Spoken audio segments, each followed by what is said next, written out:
Hi friends, मैं mister Hemchandra Mahato और आप लोगों को मेरी यूट्यूब चैनल लैबोरेटरी में स्वागत हूँ। तो एक बार फिर मैं Rajkot municipal corporation lab technician question paper का पार्ट 2 लेके आ गया हूँ।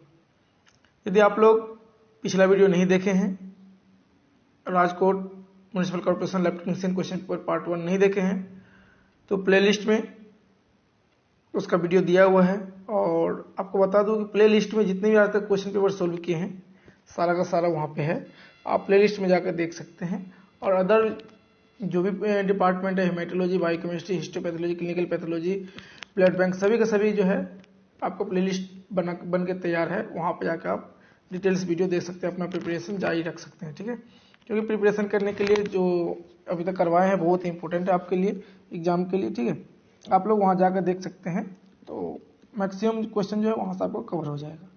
ठीक है, और एक चीज़ और है कि जितने भी लैब टेक्नीशियन क्वेश्चन पेपर करवा रहे हो आप उसको एक भी मत छोड़िएगा, क्योंकि इसमें क्या होता है, बहुत सारे क्वेश्चन जो होता है हर बार रिपीट होता है और वही क्वेश्चन पेपर जो है आपको मॉडिफाई करके फिर वही क्वेश्चन पूछता है। ठीक है, इसीलिए मैं क्वेश्चन पेपर भी आप लोगों को देखना बहुत जरूरी है, क्योंकि मैंने आज तक एक्सपीरियंस के तौर पे मैं बता रहा हूँ, क्योंकि जितना भी क्वेश्चन पेपर करवाया हो सब मैं देखता हूँ। रिपीट क्वेश्चन को मॉडिफाई कर दिया जाता है, क्वेश्चन एक ही रहता है, क्वेश्चन मॉडिफाई करके और उसी को पूछा जाता है। इसीलिए मैं आपको उसे बोलूँगा कि आप लोग क्वेश्चन पेपर जरूर देखिएगा। ठीक है, और साथ साथ थ्योरी भी पढ़िएगा किताब के साथ। अब आज का जो पहला क्वेश्चन आते हैं कि which reagent is not used in the preservation of tissue.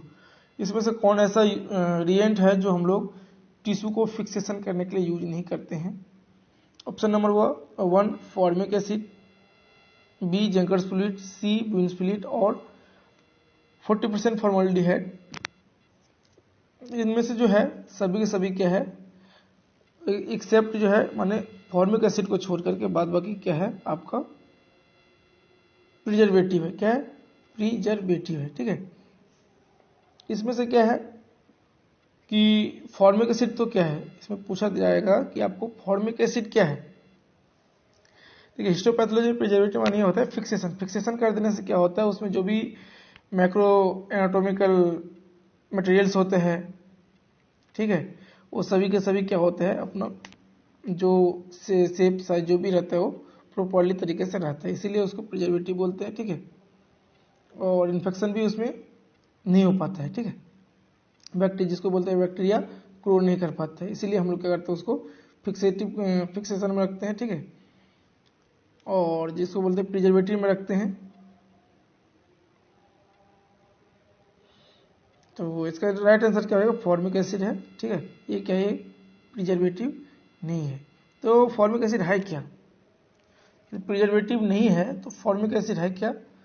तो फॉर्मिक एसिड क्या है, फॉर्मिक एसिड एक डीकैल्सिफिकेशन एजेंट है। क्या है, डीकैल्सिफिकेशन एजेंट है, और ये हिस्टोपैथोलॉजी में गुड प्रिजर्वेटिव के नाम से जाना जाता है।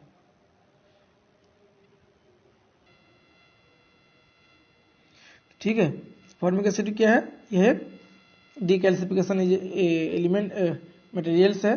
ठीक है, जिसको क्या करता है, हम लोग इसको यूज कहाँ करते हैं, तो लार्ज टिश्यू और डीकैल्सिफिकेशन में इसको करते हैं। लार्ज टिश्यू को डीकैल्सिफिकेशन में हम लोग फॉर्मिक एसिड को ज़्यादातर यूज करते हैं।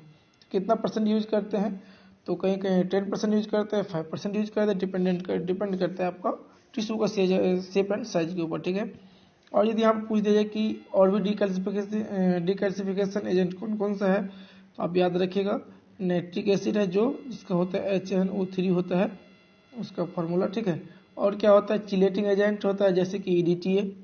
ठीक है, EDTA को चिलेटिंग एजेंट भी बोलता है, ये भी याद रखिएगा। ठीक है, जो ब्लड को कोआगुलेट नहीं होने देता है, इसमें क्या होता है, कैल्शियम को EDTA जो है चिलेट करके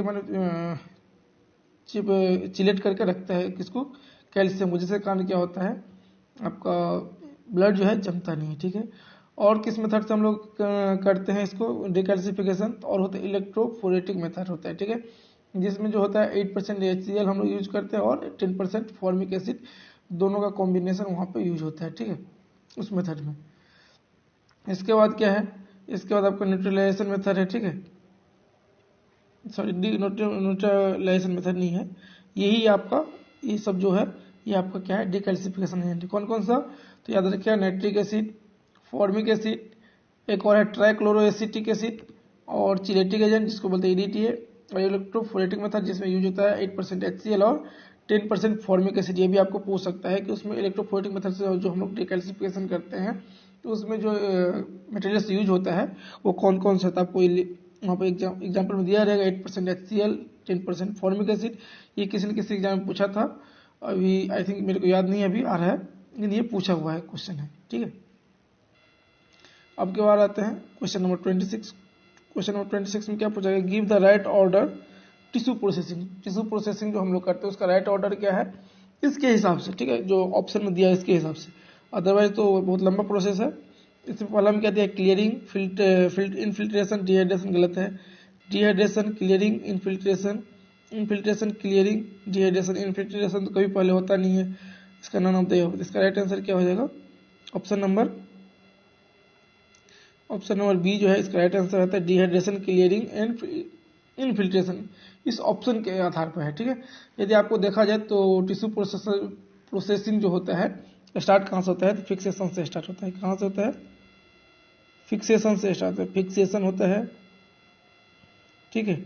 इसके बाद क्या होता है, इसके बाद होता है डीकैल्सिफिकेशन। यदि कैल्सिफाइड टिश्यू रहेगा तो उसको डीकैल्सिफिकेशन क्या होता है, डीकैल्सिफिकेशन होता है, ठीक है। इसके बाद क्या होता है, इसके बाद होता है आपका डिहाइड्रेशन, ठीक है।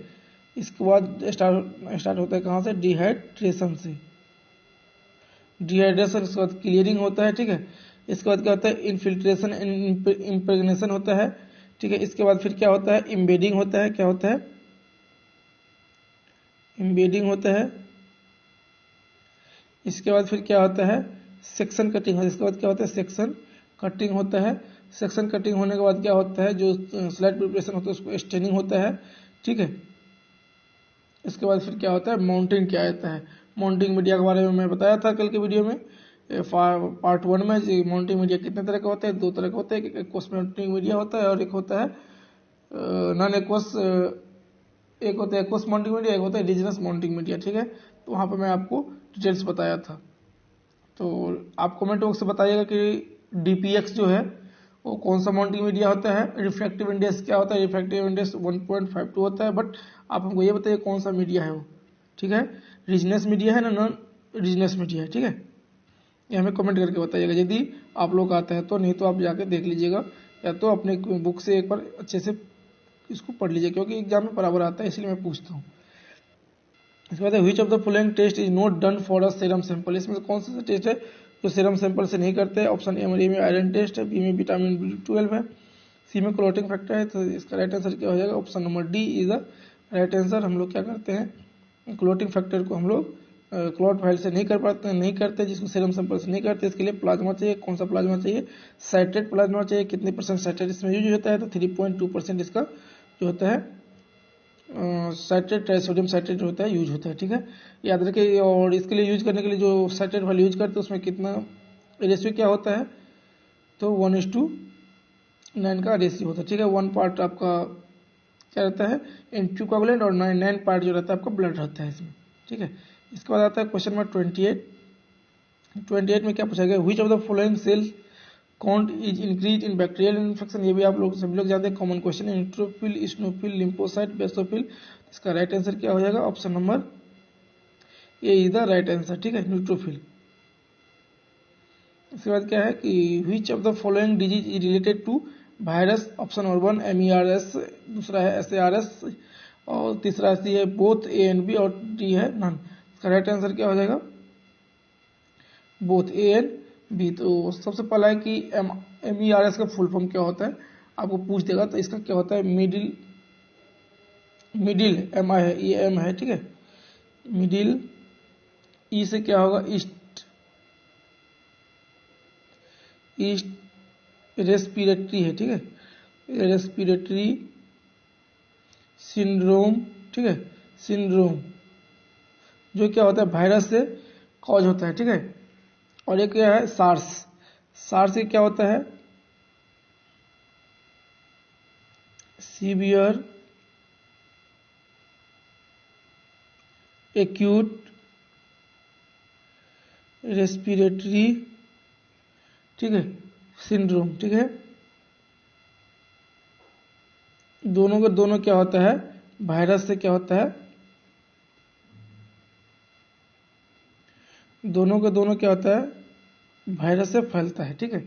इसलिए इसका राइट आंसर क्या हो जाएगा, option number C is the right answer. Both A and B, MERS and SARS दोनों क्या है, वायरल डिजीज है। इसके बाद क्या, इसके बाद क्या है, क्वेश्चन नंबर 30। क्वेश्चन नंबर 30 में क्या बोला गया है कि which coloured biomedical waste bag is used for the discarding dressing material, ठीक है। तो कौन सा यूज करते हैं बायोमेडिकल वेस्ट, किस कलर का यूज करते हैं, जिसमें कि हम लोग क्या करते हैं, ड्रेसिंग मटेरियल को डिस्कार्डिंग करते हैं। तो आपका इसका क्या है, option number A green, B क्या है येलो, सी क्या है रेड और डी क्या है ब्लैक।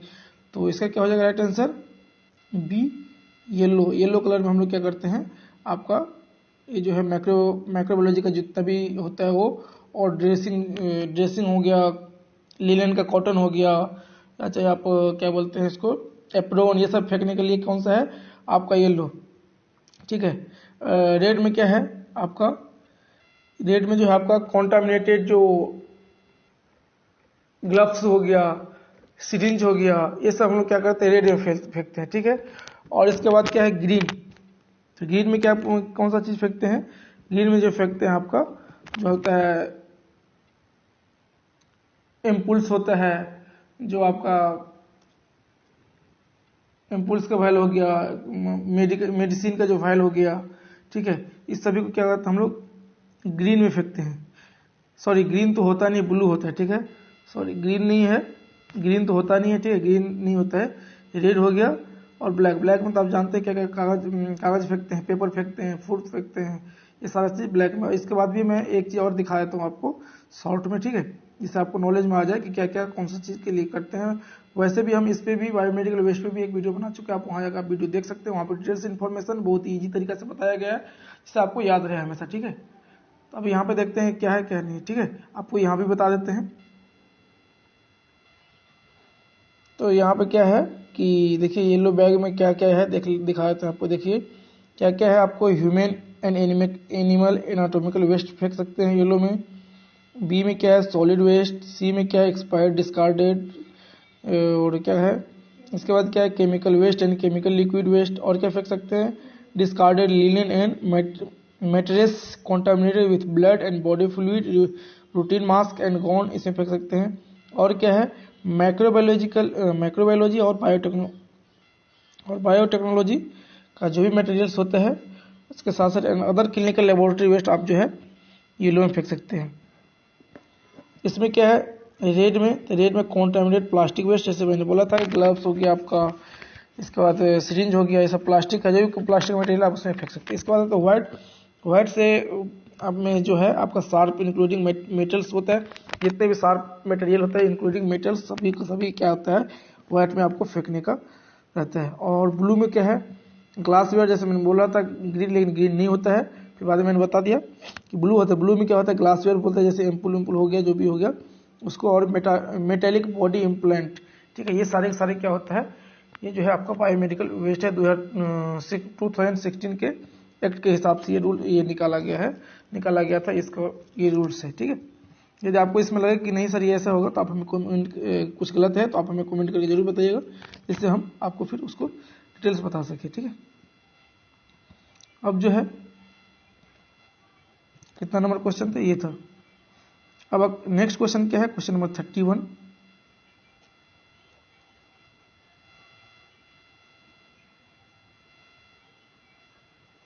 में क्या कह दिया है कि ionising radiation method is used for the sterilisation of which of the following materials.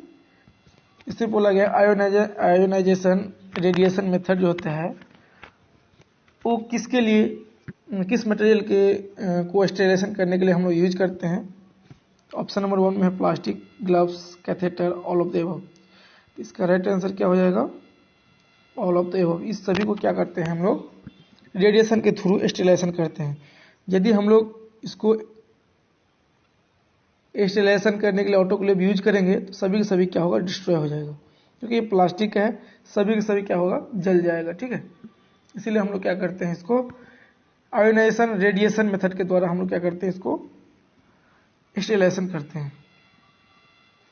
इसके बाद question number 32, which method is use for estimation of CSF protein.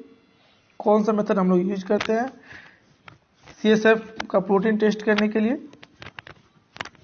तो इसमें जो हम लोग यूज करते हैं कौन सा, पहला होता है हेज मेथड, दूसरा क्या है पांडे मेथड, तीसरा क्या है स्मिथ मेथड, चौथा क्या है हर्ट मेथड।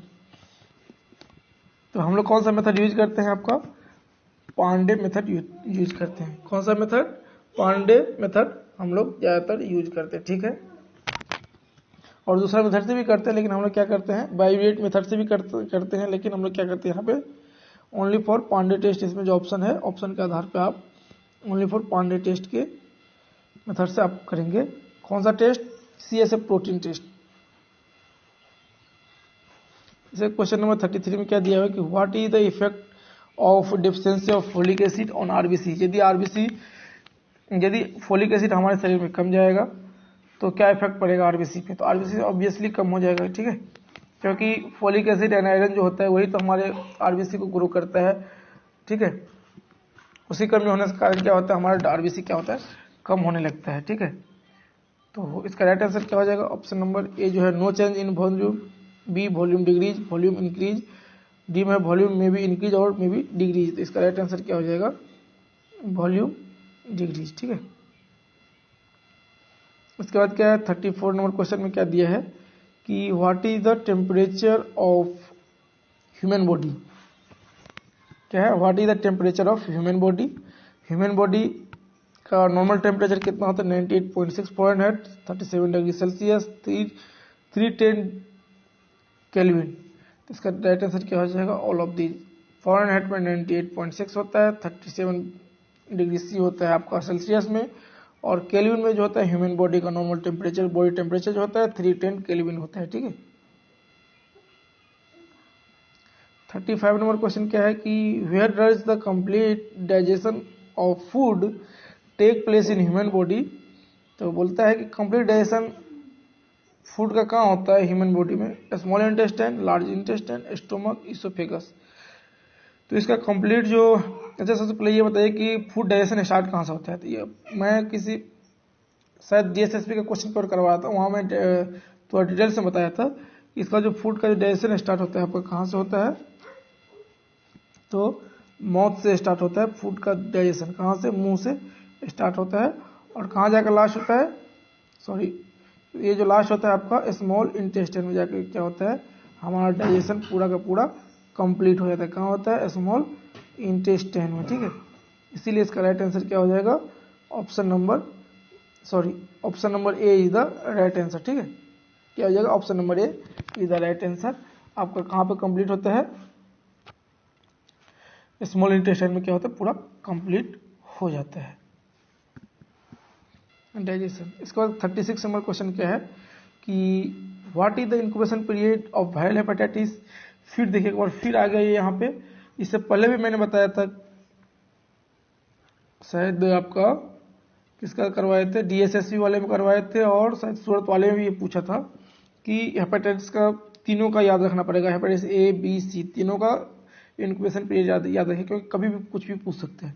ऑप्शन नंबर ए में क्या दिया है 10 से 15, ऑप्शन नंबर बी में क्या दिया 10 से 120, ऑप्शन नंबर सी में क्या दिया है 130 से 180, ऑप्शन नंबर डी में क्या दिया है नन ऑफ दिस। आपको मैंने पहले बताया था क्या होता है, हेपेटाइटिस ए का 15 से 45 दिन का होता है, 15 से 45 डेज। ठीक है, हेप बी का क्या बोले थे 30 से लेकर के 180 डेज, और हेप सी में क्या बोले थे,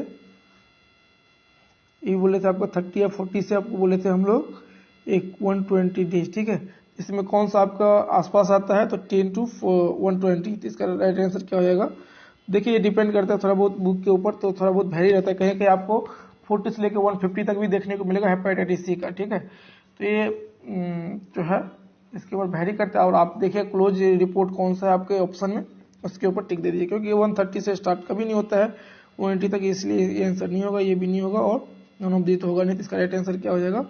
option number B is the right answer. ठीक है, कौन सा हो जाएगा? Option number B is the right answer. ठीक है,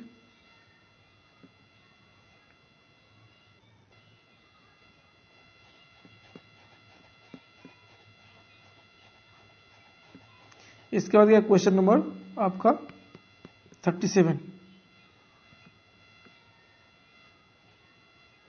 what is the another name of vitamin B 12? Vitamin B 12 का अदर नेम क्या है?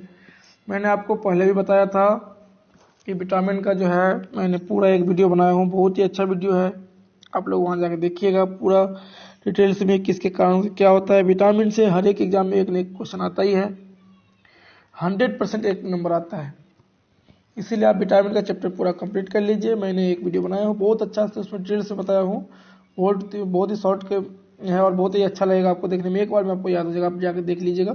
ठीक है, मैं प्लेलिस्ट के बायोकेमिस्ट्री शायद प्लेलिस्ट में डाल दिया हूँ, तो आप वहाँ जाकर देख लीजिएगा। तो इसमें क्या है? Option number A cobalamin, option number B methylcobalamin, option number C bromocobalamin, option number D cyanocobalamin. ठीक है, तो इसका राइट आंसर क्या हो जाएगा? कोबालामिन। ठीक है, क्या हो जाएगा?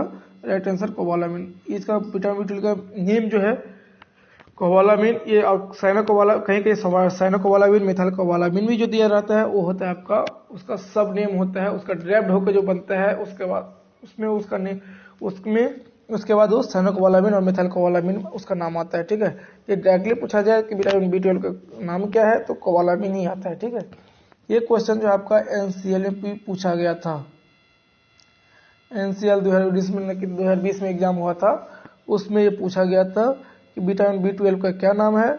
उसका भी आप आंसर की जाकर देख लीजिएगा, वहां पे भी क्या है? कोबालामिन, तो उसने राइट आंसर किया था। ठीक है, और यहाँ पे भी क्या है? कोबालामिन ही राइट आंसर होगा, इसीलिए आप साइनोकोबालामिन, यदि कोबालामिन रहेगा तो साइनोकोबालामिन नहीं दीजिएगा, मिथाइल कोबालामिन नहीं दीजिएगा। यदि कोबालामिन ना रहता तब आप साइनोकोबालामिन दीजिए, यदि साइनोकोबालामिन भी नहीं रहेगा तब आप मिथाइल कोबालामिन दीजिएगा। ठीक है, इसलिए इसका फर्स्ट आंसर जो दीजिएगा आप कोबालामिन में ही राइट आंसर दीजिएगा। ये एनसीएल में पूछा गया, आप जाके आप प्लेलिस्ट में जाकर के पूरा वीडियो देख लीजिएगा, एनसीएल वाला आपको मिल जाएगा ये क्वेश्चन का आंसर, ये क्वेश्चन। ठीक है, तो ये बहुत ही इंपॉर्टेंट चैप्टर है विटामिन का, आप वहां से अक्सर ये क्वेश्चन पूछा जाता है, इसलिए आप उसको पूरा प्रिपरेशन कर लीजिएगा। इसके बाद question number 38, what is the normal sperm count in human? Human में नॉर्मल स्पर्म काउंट कितना होता है? ऑप्शन नंबर ए 10 से 30 मिलियन पर एम एल, 300 से 350 मिलियन पर एम एल, 40 से 300 मिलियन पर एम एल, डी 350 से 400 मिलियन पर एम एल। तो इसका राइट आंसर क्या हो जाएगा? इसका राइट आंसर जो हो जाएगा आपका 40 से लेकर 300 मिलियन पर एम एल। इसका क्या है? इसका जो है ये नॉर्मल वैल्यू है। यदि एवरेज में कभी कभी पूछा जाए तो कहीं कहीं आपको ये भी देखने को मिल जाएगा 15 से लेकर के 200 मिलियन पर एम एल। ठीक है, क्योंकि ये सब ऑन एवरेज दिया रहता है, लेकिन जो होता है आपको 40 से लेकर 300 मिलियन पर एम एल ज्यादातर बुकों में आपको मिल जाएगा। ठीक है, इसके बाद after donating blood donor can donate blood again in how much time? देखिए, देने के लिए आप जो है 2 महीने के बाद भी दे सकते हैं, वैसे तो अच्छा होता है 3 महीने के बाद, लेकिन ये तो नहीं पूछा गया अच्छा है कि खराब होता है, लेकिन आप यही पूछा गया कि after donating blood donor can donate blood again in how much time, तो आपको यहाँ पे दीजिएगा राइट आंसर क्या हो जाएगा? 2 मंथ के बाद आप दोबारा ब्लड दे सकते हैं। ठीक है, लेकिन बेटर होता है 3 मंथ्स के बाद देने से। ठीक है, इसके बाद क्या है? क्वेश्चन नंबर 40 में क्या पूछा गया कि which hormone is detected in UPT?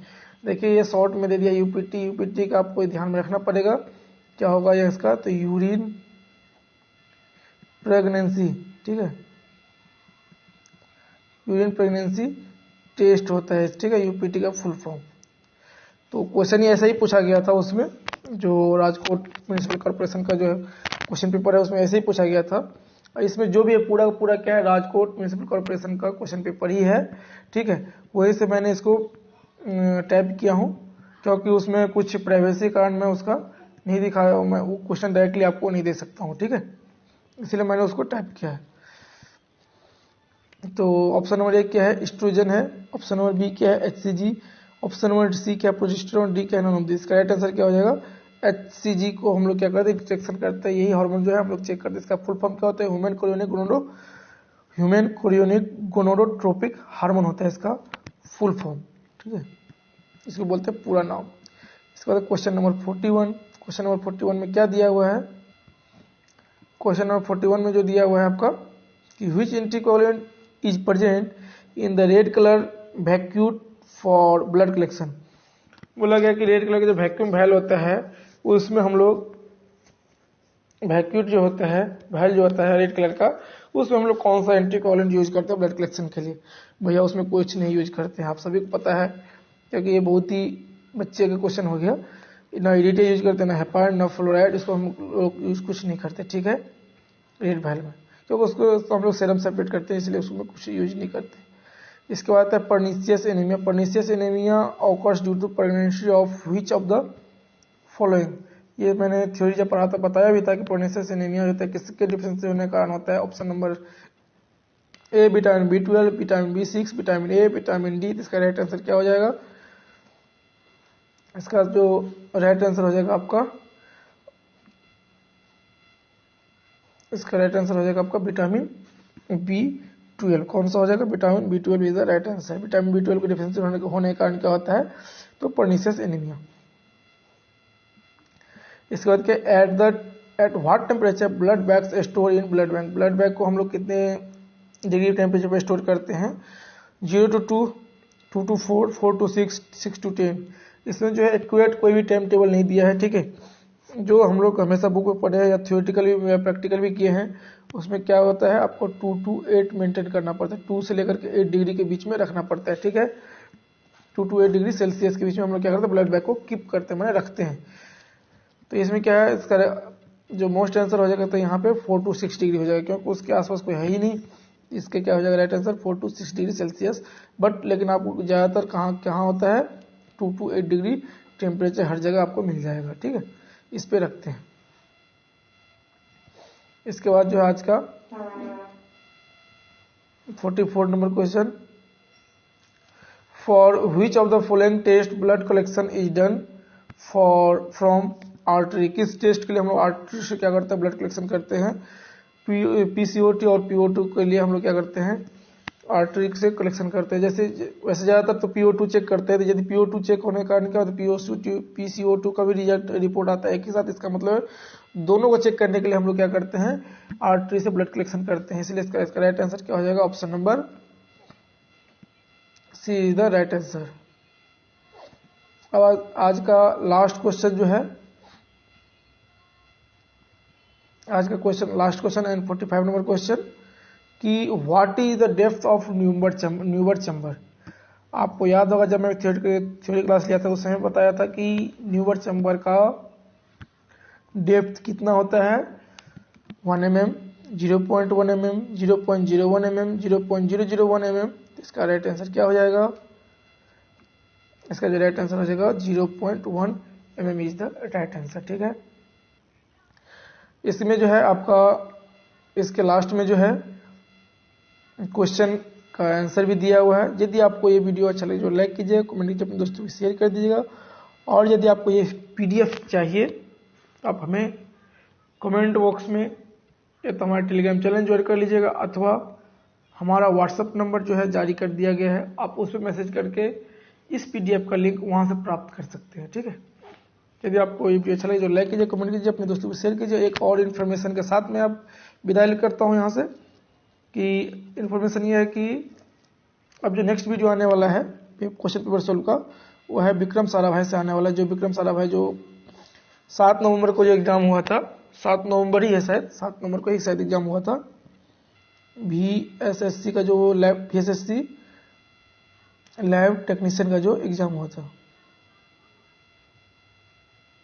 ठीक है। इसका जो एग्जाम हुआ था उसका मैं क्वेश्चन पेपर इसके बाद करवाऊंगा, इसीलिए आप लोग ज़्यादा से ज़्यादा शेयर कीजिए वीडियो को, ज़्यादा से ज़्यादा सपोर्ट कीजिए हमें, ताकि मैं ऐसे ही आप लोगों के लिए क्वेश्चन पेपर लाता रहूँ और इसका डिटेल्स बताता रहूँ। क्योंकि ऐसे करने से आपको हमको लगता है कि आपको प्रिपरेशन जो है 90 के पर नहीं 90 तो 80% आपको प्रिपरेशन पूरा कंप्लीट हो जाएगा। बाद बाकी जो है अपने हमारे यूट्यूब चैनल पे हिस्टोमेटोलॉजी, histopathology, clinical pathology, blood banking, chemistry सभी का क्वेश्चन पेपर दिया हुआ है। आप वहाँ से मैंने वीडियो बनाया हुआ है, वहाँ जाकर आप कर सकते हैं। वहाँ से भी बहुत सारा आपको प्रिपरेशन हो जाएगा। तो मैक्सिमम आपका प्रिपरेशन हमारी तरफ से हो जाएगा, ठीक है। कुछ कुछ जो होता है 100% तो कोई भी नहीं कर पाएगा, है ना।